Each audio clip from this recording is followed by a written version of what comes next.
Let us start our today's lecture on this video course of geotechnical earthquake engineering. Let us look at here this course, geotechnical earthquake engineering. We are going through our module 3, which is engineering seismology, and within that the subtopic which we are covering now is types of faults and seismic waves.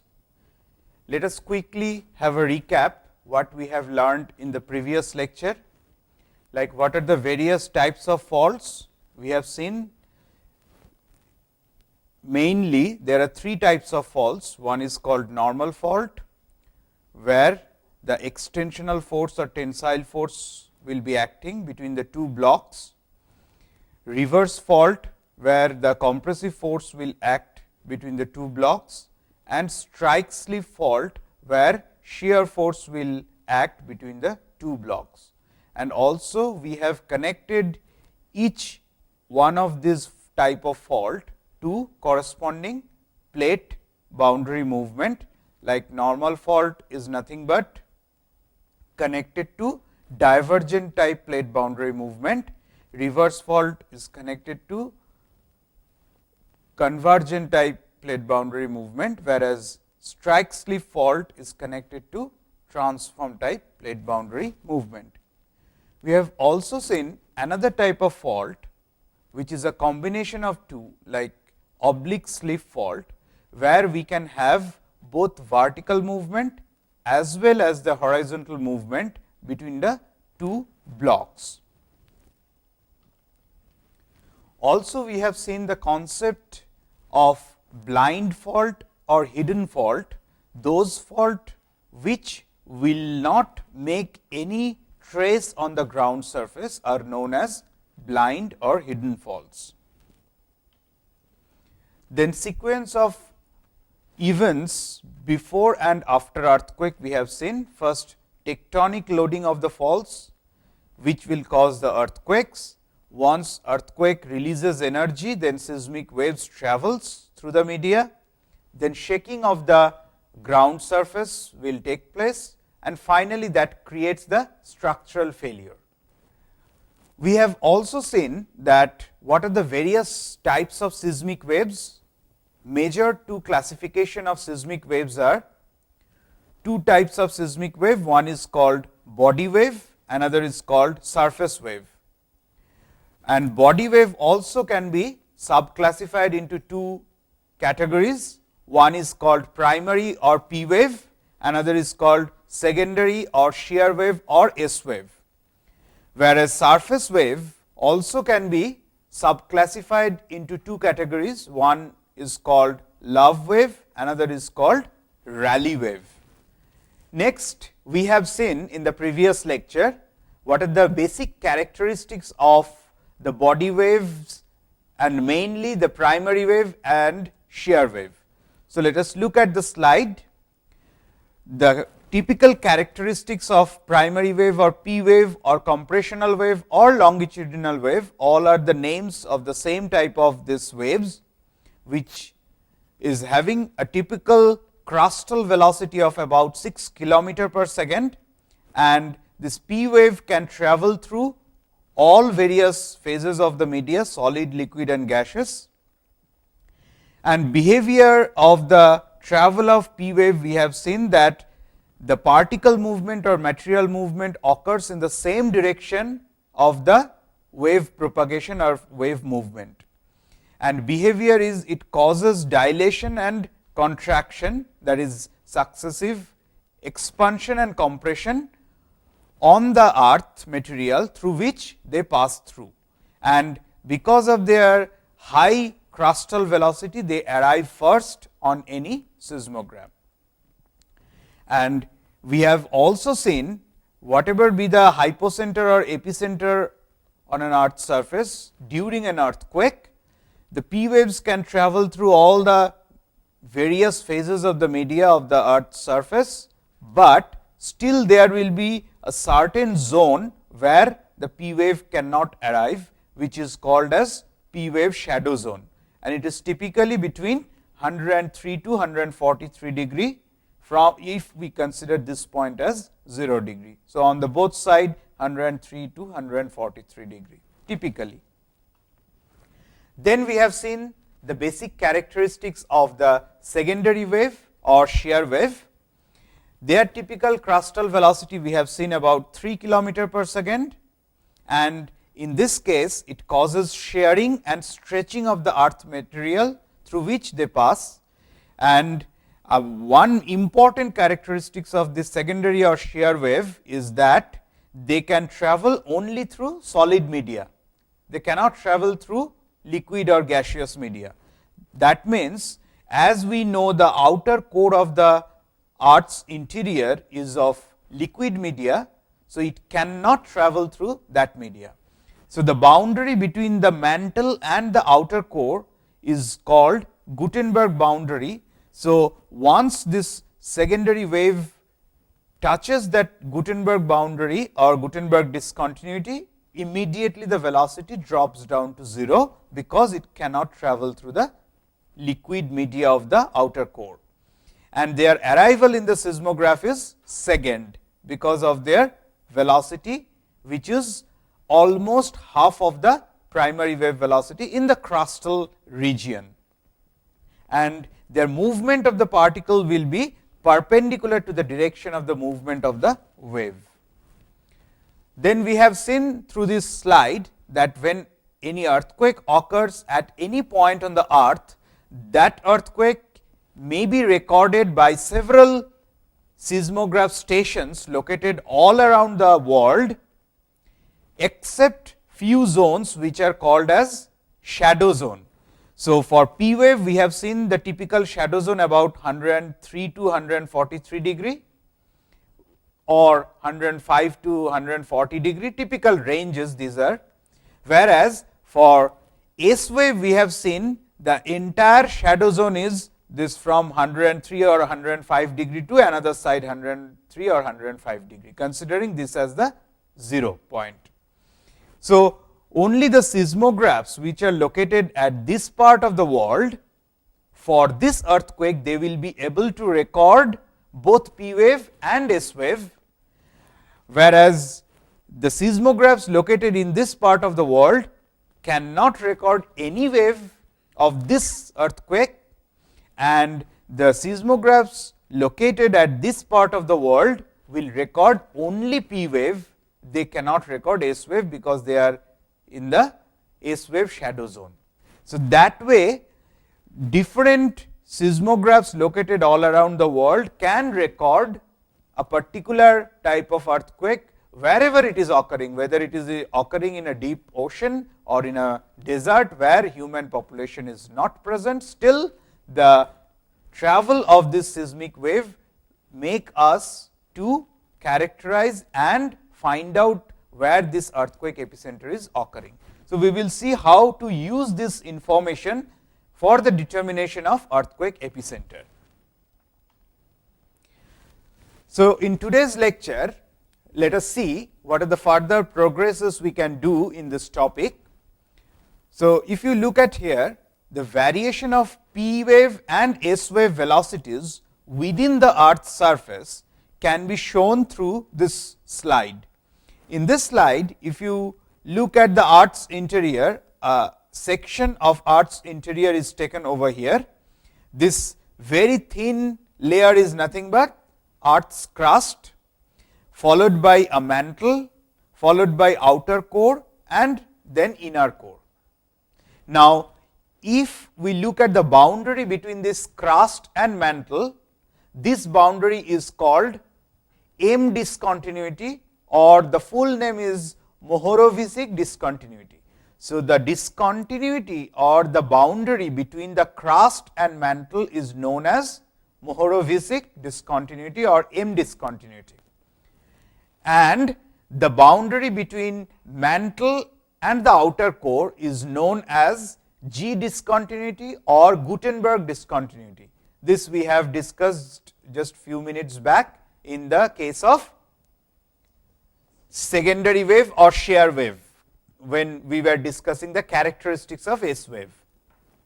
So, this is G discontinuity and this is called M discontinuity.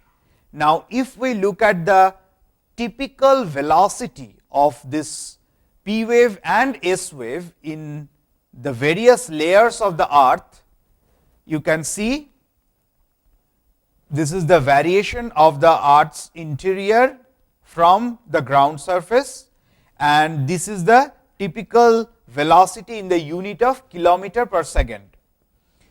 So, if you look at here, this upper curve, upper line is showing the typical velocity of P wave in various earth's interior layer.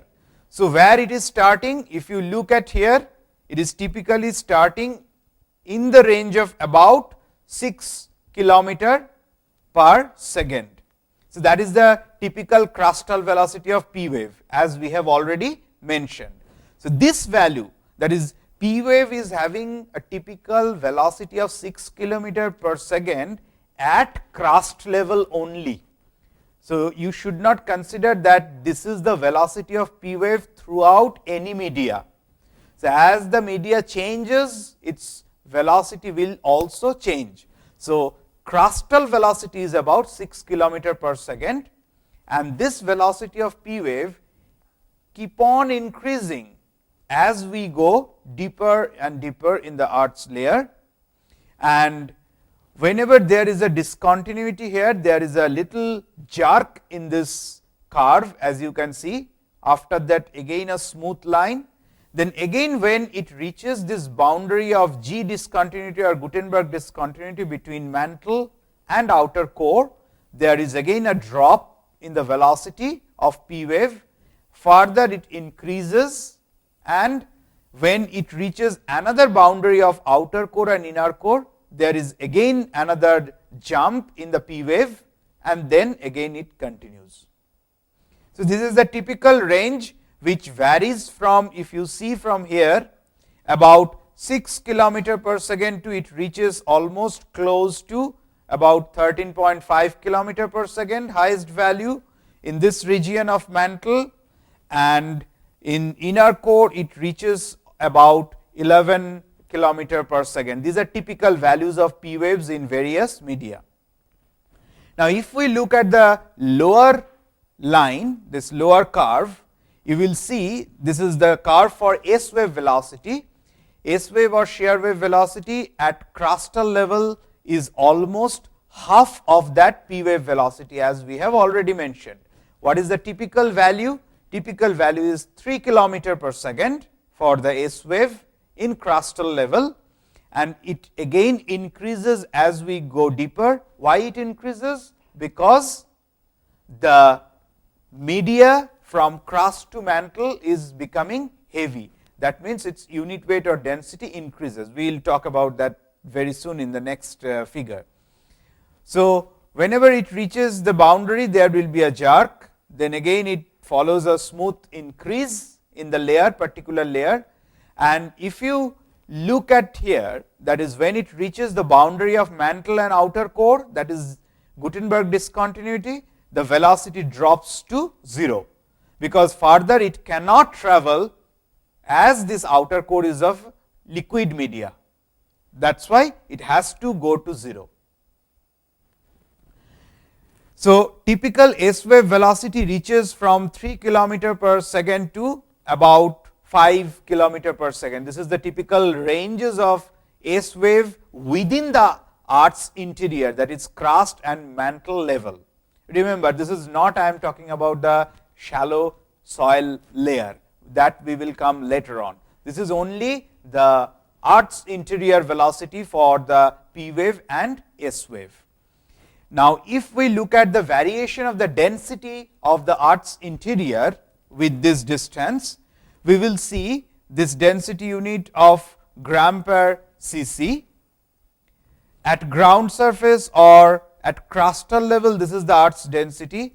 As we go deeper and deeper from crust to mantle, the density keeps on increasing.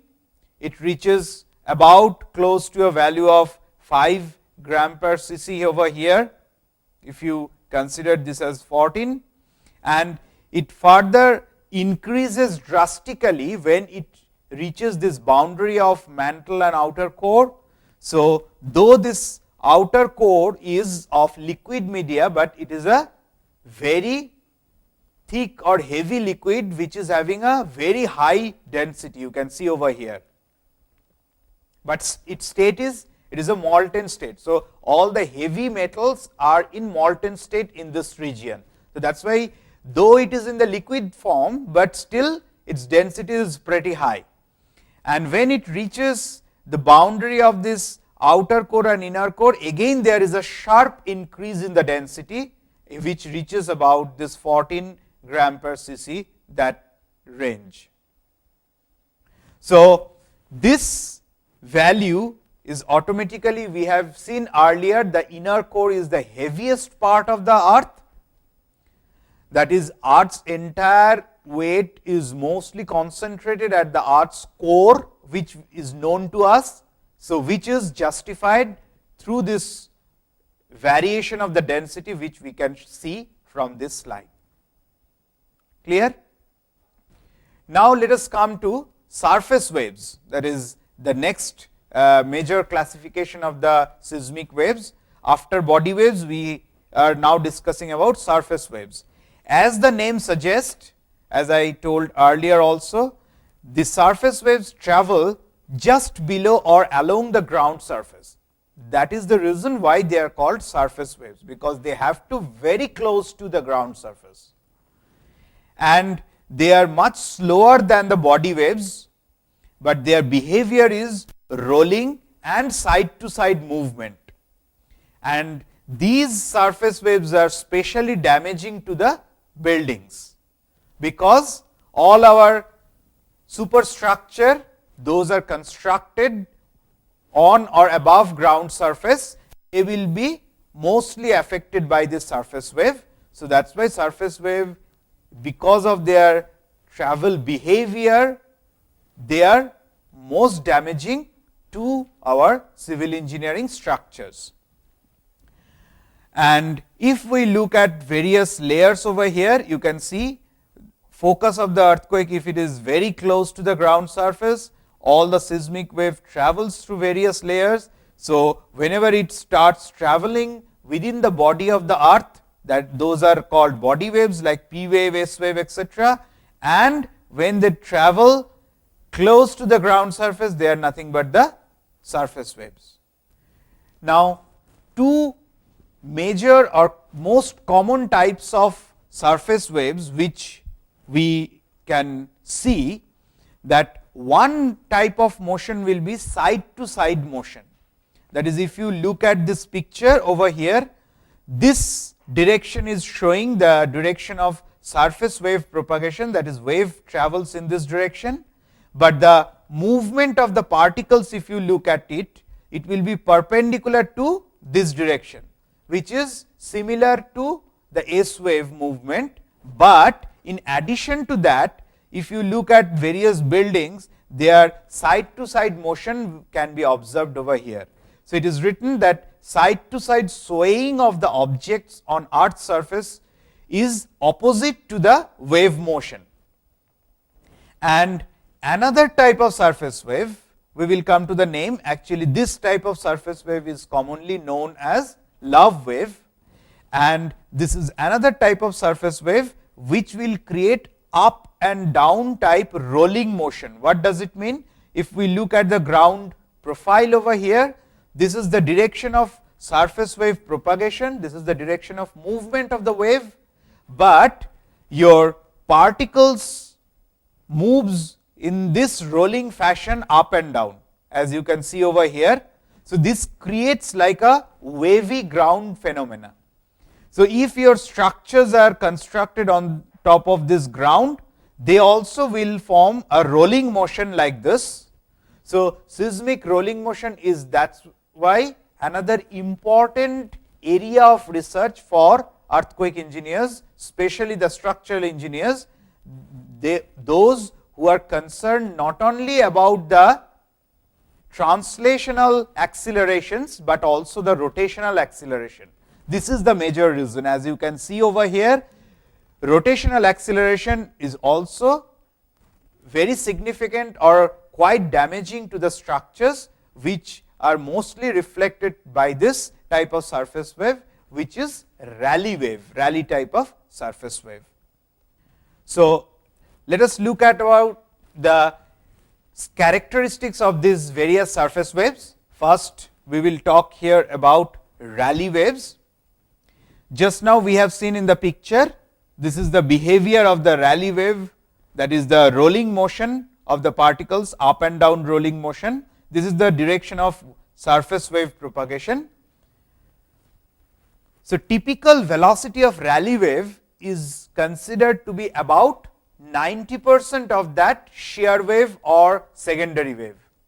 So, that is the typical relation of the Rayleigh wave. There can be exact relation be established. We will see that later if possible, that Rayleigh wave and surface wave, or Rayleigh wave and shear wave, they are related by the Poisson's ratio of the material. That we will discuss in our chapter on wave motions and wave theory.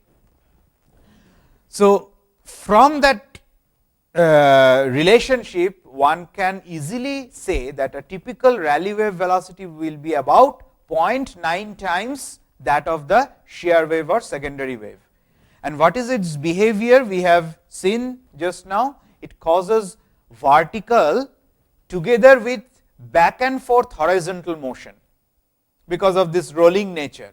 So, motion is similar to that of being in a boat in the ocean when a swell moves past.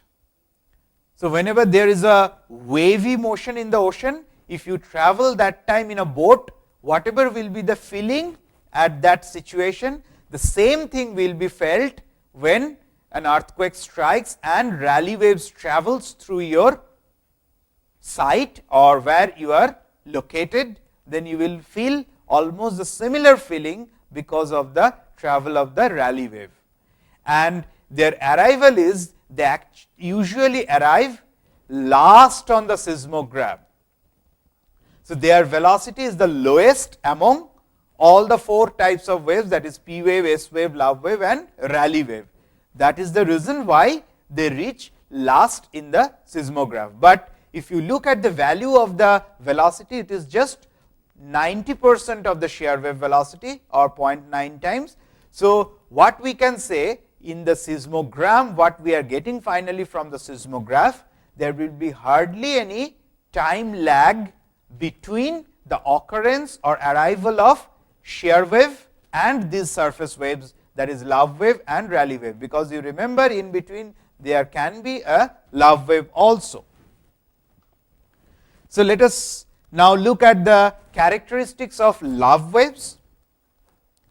So, we have seen the movement or the behavior of the particles when the surface wave or love wave propagates through a media. Its typical velocity, it depends on the earth structure, but it will be always less than the velocity of the S wave and more than that of Rayleigh wave.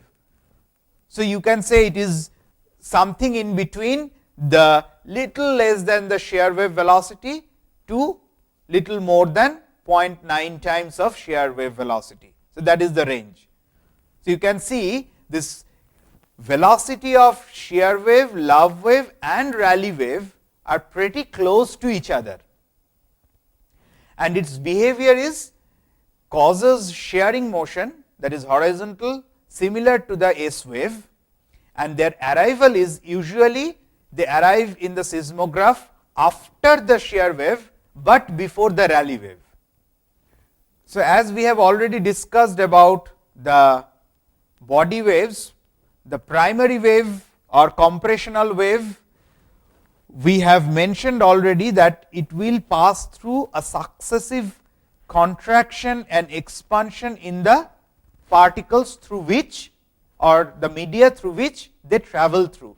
So, this is the direction of P wave propagation, and you can see over here, if this point is earthquake focus, subsequently we will have at some location contraction, some location expansion, again contraction, again expansion.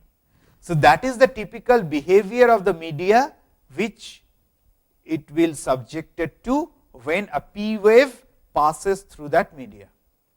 And this is the direction of the travel of the P wave, and particles also excite in the same direction or moves in the same direction in this fashion of successive contraction and expansion.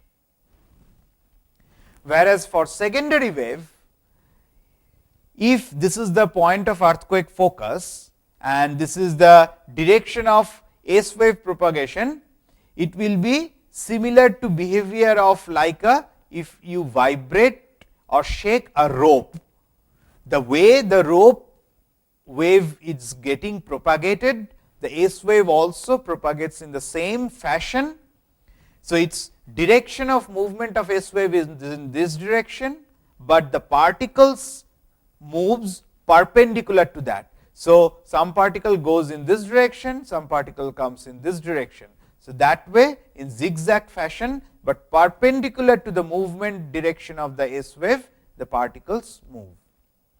Now, our next important criteria is how to locate the earthquake's epicenter, because it is very important, as we have already learned, that using the various numbers of seismographs located all around the earth, we can locate the epicenter of an earthquake. So, how to locate that epicenter? Let us see here. So, seismic wave behavior we have already seen in the seismograph. First, P wave will arrive because of their highest crustal velocity. Next, S wave will arrive, followed by the surface wave, that is love wave and Rayleigh wave, L and R.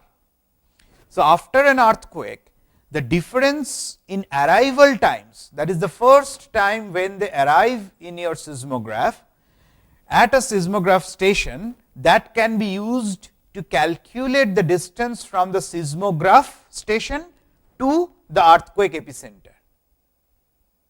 So, that distance, let us say it is d. So, how to calculate the d from various seismograph stations located all around the world? We have to find out these various values of d, and through that we can find out the earthquake epicenter.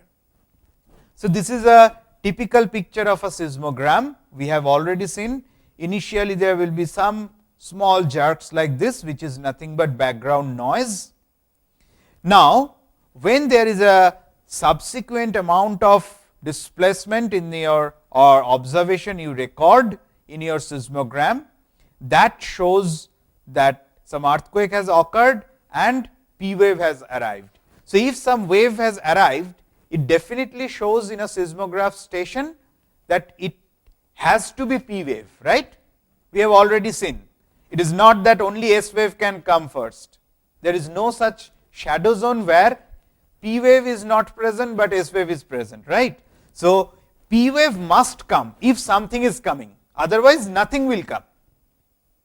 If it is in the shadow zone of both P and S wave, nothing will come, but if they are not in a shadow zone, at least P wave will come.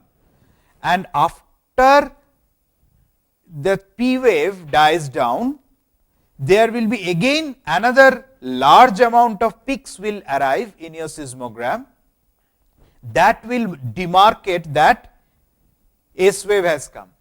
If no other movement comes in your seismogram, that means it is in the shadow zone of S wave.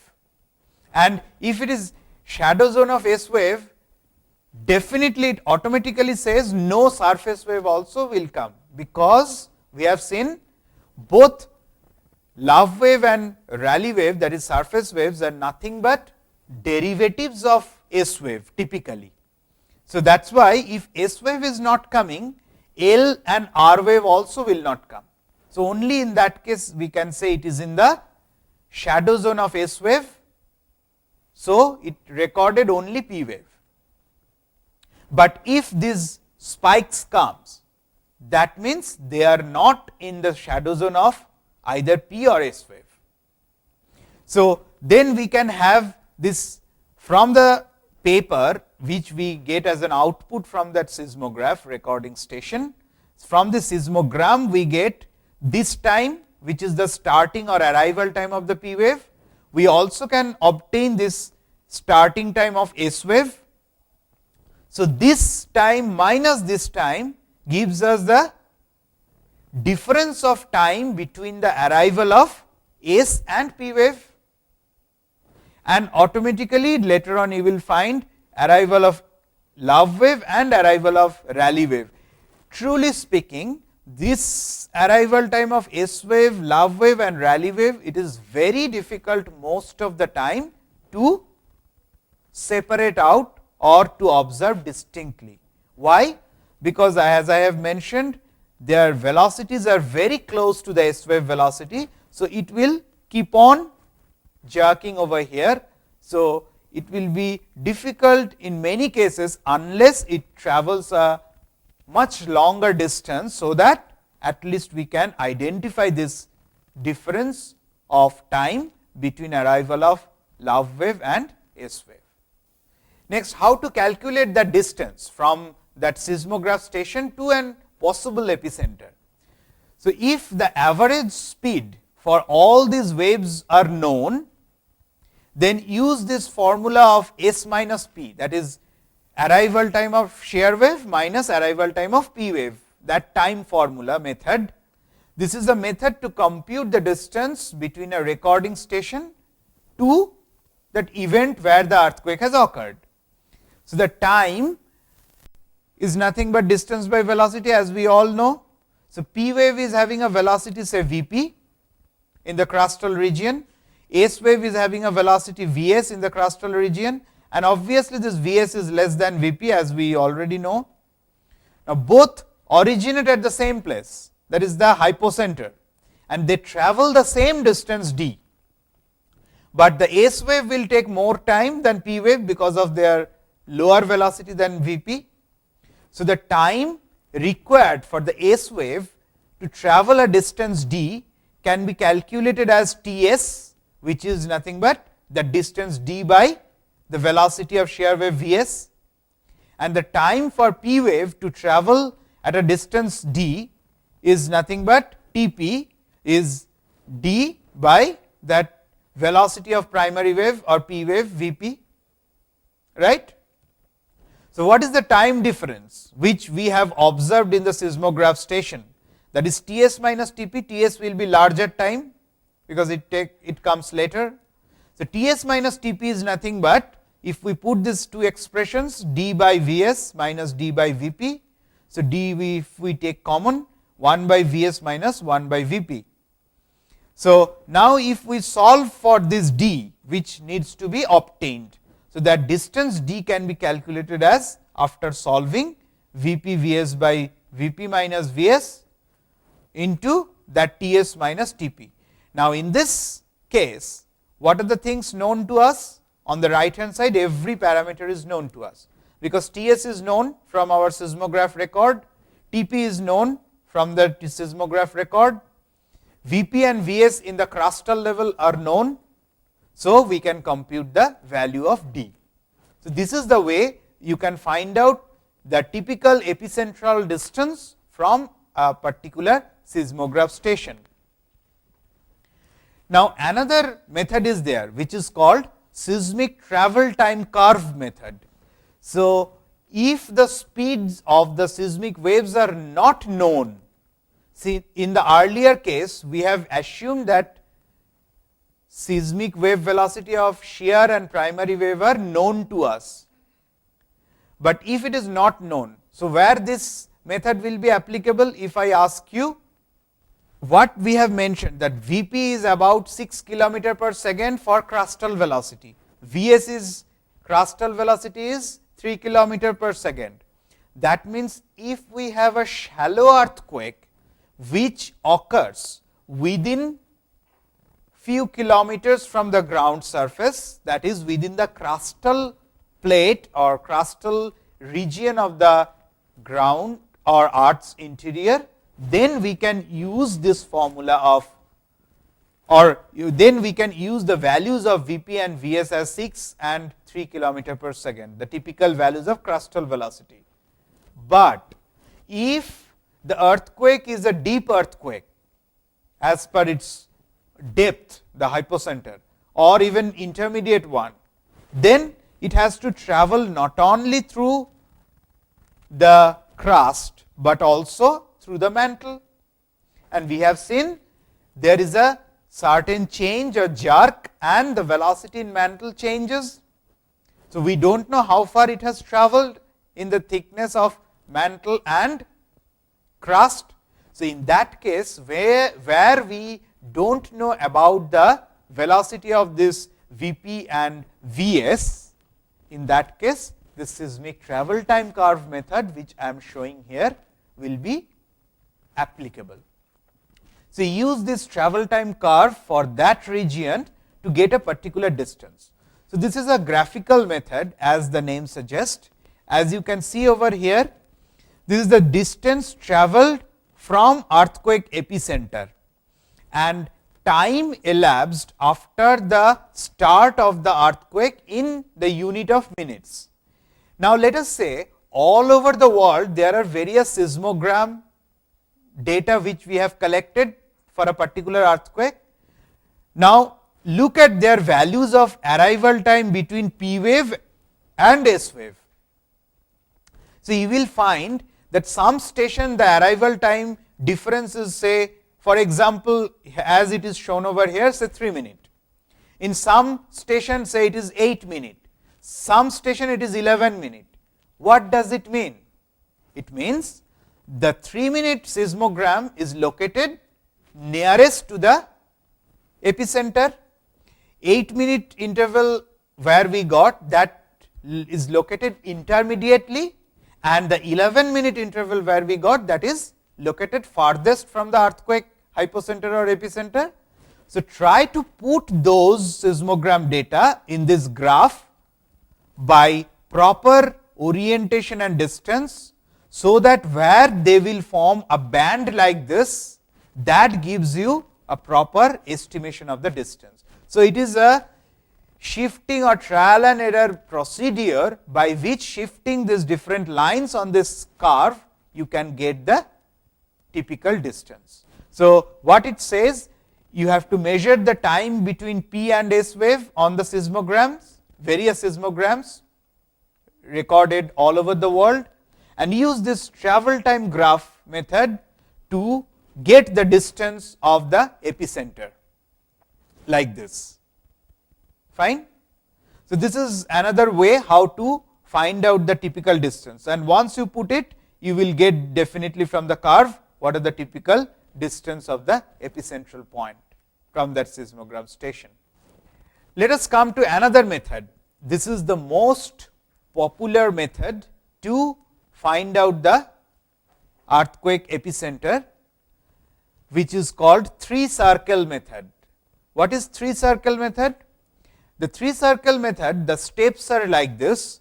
First, you have to read the S wave arrival and P wave arrival time at minimum 3 seismograms, which are located, say, far apart from each other.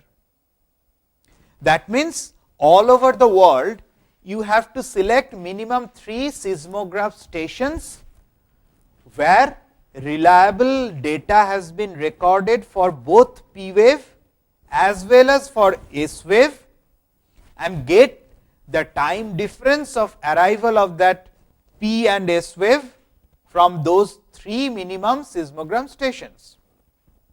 Now, once you get that data, compute the distance for each of the event or recording station pair using the S minus P time formula, what we have seen 2 slides back, that is using the typical crustal velocity if it is a shallow earthquake, and most of our earthquake, as we have mentioned, is shallow earthquake. So, use that S minus P time formula to get the distance d1, d2, d3. What are this d1, d2, d3 corresponds to?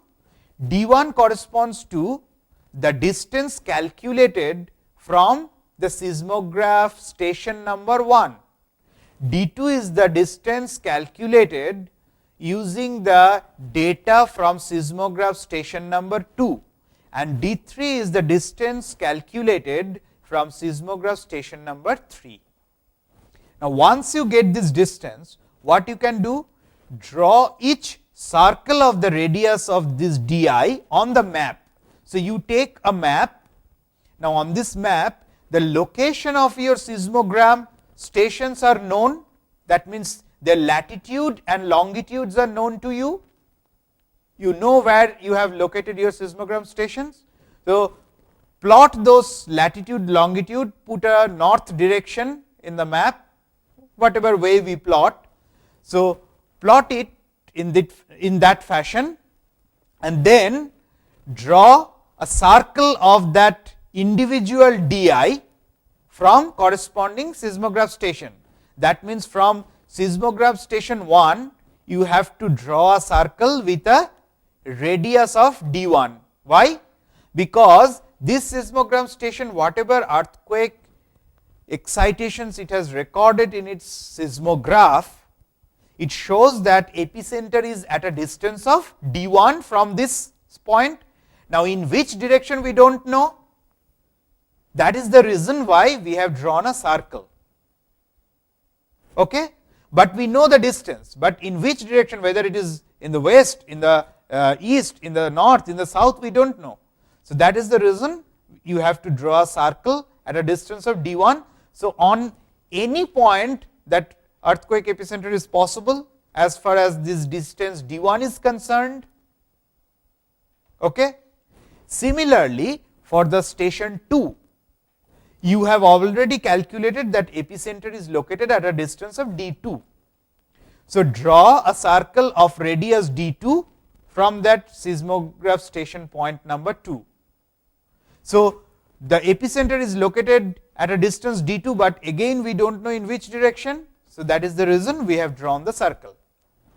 Similarly, for seismograph station number 3, the distance we have calculated d3, but we do not know where it is occurring.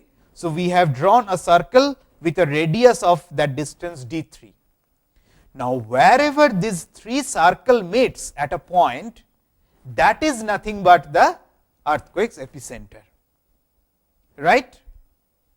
Am I right? So, you will find it out, means if the measuring centers are closely spaced and very well recorded data you can obtain, and if it is a very shallow earthquake, this 3 circle method will give you a single point like this. But if the seismograph stations are located little far apart, and also say earthquake may not be a shallow earthquake, it may be intermediate earthquake, or if there is a problem in recording seismic station data, you may not converge to a single point. You may have converged to a small area. So, then what you need to do? So, your epicenter, it will say it is falling in that small area. Probably you can use another 1 or 2 seismograph data, putting another 2-3 circles where they will meet, that can give you the exact epicentral location. So, it is quite obvious, if you use more number of circles, you will better converge to a more accurate position of the earthquake's epicenter. Now, one question, so limitation you have understood about this method, like it has to be a shallow earthquake. If it is an intermediate or deep earthquake, the 3 circle method has to be used very cautiously, because that calculation of this d using Vs or Vp of 3 km per second and 6 km per second may not be valid in that case. And also, if it is not converging to a particular point, we can use more number of circles. So, minimum is 3, but more number of circle may give us a better result. And why it is called earthquake epicenter? Look at here, we have plotted everything as if it is representing the earth's surface on a 2-dimensional graph paper or page of paper. So, on that ground surface we are locating this point. So, that is why we are mentioning it is an epicenter. So, it is an epicentral location, not the hypocentral one. So, with this, now we can have one example problem about how to find out the earthquake's epicenter using this simple 3 circle method, which is used worldwide very commonly. So, let us look at the problem statement over here. So, the problem says the arrival times of P and S waves in different seismographs located at different sites for an earthquake are given below. Like these are the seismograph stations, 3 stations have been given with their latitude and longitude. This column is showing P wave arrival time in individual seismographs stations, and this column gives us the S wave arrival time in these 3 seismograph stations. So, what it is asked, that it is given that 1 degree of change of latitude and 1 degree of change of longitude corresponds to 111 kilometer and 88.20 kilometer respectively at the latitude location of 37 degree 45 minutes 00 second. That means, at the latitude location where seismograph number 2 is located. Why this information is necessary? Because we need to plot the distances on a graph sheet or on a sheet of paper. So, we have to find out the distance, and as you know, as the latitudes are changing, the distance between 2 longitudes are different. Like the distance between adjacent longitudes at the central location of earth or close to the pole will be different. So, that is the reason why this information is requires to be provided, and it is known, one can easily calculate from simple geography, and that data has to be given corresponding to a particular latitude, that is at which latitude location that 1 degree change corresponds to how much kilometer. Is it right? So, using the 3 circle method, estimate the epicentral location, that means the latitude and longitude of the epicenters. Like we have talked about the various earthquake data, their magnitude, occurrence time, and the latitude longitude in one of our previous lecture at the initial lecture. So, this information we get about the epicentral latitude and longitude using this method. So, for the above earthquake, we have to find out using this information where that earthquake epicenter is located, which has been recorded by these 3 seismograph stations, station number 1, 2 and 3, from the given P wave and S wave arrival time. So, what will be our initial first basic assumption? Let us assume it is a shallow earthquake, so that the crustal velocity of P and S wave can be considered for the calculation of the distance from the seismograph. So, let us do the calculation now, how to solve this problem. So, the distance d, as we have seen just now, is calculated like delta t, time difference between S and P, by 1 by Vs minus 1 by Vp. So, this is the formula we have already seen. Now, as I have mentioned about the assumption, let the value of Vp is 6 kilometer per second and value of Vs is 3 kilometer per second. So, that is at crust. So, for crustal level. Now, this, if you simplify this after putting these values over here, what it comes? D comes out to be 6 times this value of delta T s minus p, so much of kilometer, where this delta T s minus p has in the unit of second, then this is valid, because we have taken this as second. So, we have to estimate this delta T s minus p for the 3 stations. So, for seismograph station number 1,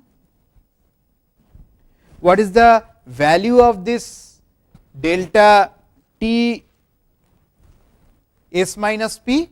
Let us calculate the d, say d1. d1 will be 6 times this time difference. Let us look at over here.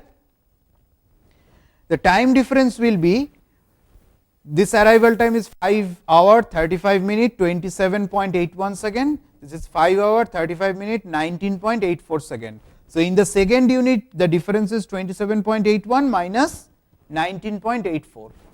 So, 27.81 minus 19.84, so much of kilometer, which works out to be 47.82 kilometer. Similarly, for next station 2, the value of d2 can be 6 times. Let us now look for station 2. It arrives 5 hour 35 minute 19.80 second and 5 hour 35 minutes 15.78 seconds. So, there is a change in second only. So, we can put that 19.80 minus 15.78, so much of kilometer, which comes out to be 24.12 kilometer. If we talk about next station, station number 3, the value of d3 comes out to be 6 times. Let us see the difference of time. It is 25 seconds, same hour and minute, second only changes 18.35 seconds. So, it will be 25 minus 18.35 kilometer, which gives us 39.9 kilometer. So, now if we take our reference station, so reference station will be station number 2, because for station number 2 the latitude is given corresponding to that, the change of latitude corresponds to how much kilometer and longitude how much kilometer is given. So, that is why you have to identify which is your reference station. So, the station number 1, how it is located, we have to find out. So, in north south direction, we have to find out the change in latitude. Change in latitude is, if we look at the value, change of latitude between this station 2 to station 1, there is same degree, minute is changing, 45 minutes 00 seconds, this is 22 minutes 30 seconds. So, this is the difference between the latitude between 2 stations. So, it is 45 minus 22.5, so much of minute, because 22 minute 30 seconds means nothing but 22.5 minute, right. So, it gives us 22.5 minute, which corresponds to, if we convert it to degree, 0.375 degree. Now, it is given to us that 1 degree corresponds to how much kilometer of variation in the latitude? 1 degree corresponds to 111 kilometer. So, 1 degree means 111 kilometer. So, we can say this is equals to or equivalent to 41.625 kilometer. This 0.375 degree corresponds to this kilometer, because this data is given to us. Okay.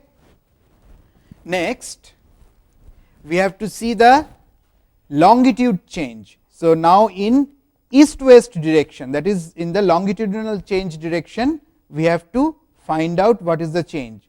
So, change of longitude is, let us see how much is the change in the longitude. There is a change in the degree also. It is 122 degree 20 minute 00 second, it is 121 degree 52 minute 30 seconds. So, 80 minute minus 52 minute 30 seconds, that is the change of longitude. What I have done, why I have written 80 minutes, just I have taken this degree equal, I have converted this 20 minutes to 80 minutes, I have added 60 over here, clear. So, it gives me the difference 27.5 minute, which is equals to 0.4583 degree. Now, what is given? 1 degree is equivalent to how much kilometer change? In the case of longitude, it is 88.20 kilometer. So, 1 degree equivalent to 88.2 kilometer. So, with that given information, we can write this 0.4583 degree corresponds to 40.425 kilometer. So, if our station 1 is, station 2 is located here, if it is station 2, station 1 will be somewhere here. Why it is so? Because if we talk about this as the north direction, from the values of the latitude and longitude, we can see the seismograph station number 2 is on the higher latitude, that is towards the north of seismograph station 1, and we can see its longitude is on the eastern side of the seismograph station 1. So, 1 should be at the west of seismograph station 2. So, you have to see this very carefully and then you can put the distance. So, this distance is now known and this distance is known. This already we have computed, this already we have. So, longitude distance corresponds to this 40.425 kilometer and this one corresponds to 41.625 kilometer. Okay. Similarly, we can do the same calculation for seismograph station number 3. So, for station number 3 in north south direction, change in latitude is 52 minute 33 seconds minus 45 minute 00 second, which comes out to be 7.55 minute, which is 0.125833 degree. Now, 1 degree corresponds to 111 kilometer. So, knowing that, we can say this is equals to 13.9675 kilometer, and in east west direction, change in longitude with respect to station number 2 is, again I am converting it to 80 minus 43 minute 38 seconds. If you convert minute to seconds, it comes 36.366 minute, which corresponds to 0.60611 degree. Now, 1 degree equivalent to 88.2 kilometer. So, that gives us, this corresponds to 53.459 kilometer. That means, if we look at the value of the station 3, so station 2 is here, station 2, station 1 is here, we have already identified. With respect to that, station 3 will be somewhere here. So, this is the location of station 3. Why? Because if we look at the value compared to station 2 and 3, 3 is located still further north to the station 2 as far as latitude is concerned, and longitude is, station 3 is on the west side of the station 2. So, it is in the northwest direction of station 2, that is why northwest. So, this is our north direction. Now, all the distances d1, d2, d3 we have calculated. So, what we can do using station 1, d1 we have to draw a circle with d1. So, let us say it comes out to be like this with d1, we have to draw it on a graph sheet using a compass, so that it comes nicely. For station 2, say d2 is something like this, say this is d2, and for station 3 let us say the value goes like this. So, this is d3. So, wherever these 3 circles meet, that common point, that point will be our epicenter. So, this is our earthquake epicenter. Now, how to locate its latitude and longitude? Now, station 2 is our reference point. Corresponding to that, you find out what is the distance, this direction and this direction. That corresponds to how much degree and minute will give you the latitude and longitude position of earthquake epicenter. So, that is the answer of this problem, how one can find it out. Okay. So, with this we have come to the end of this lecture. We will continue further in the next class.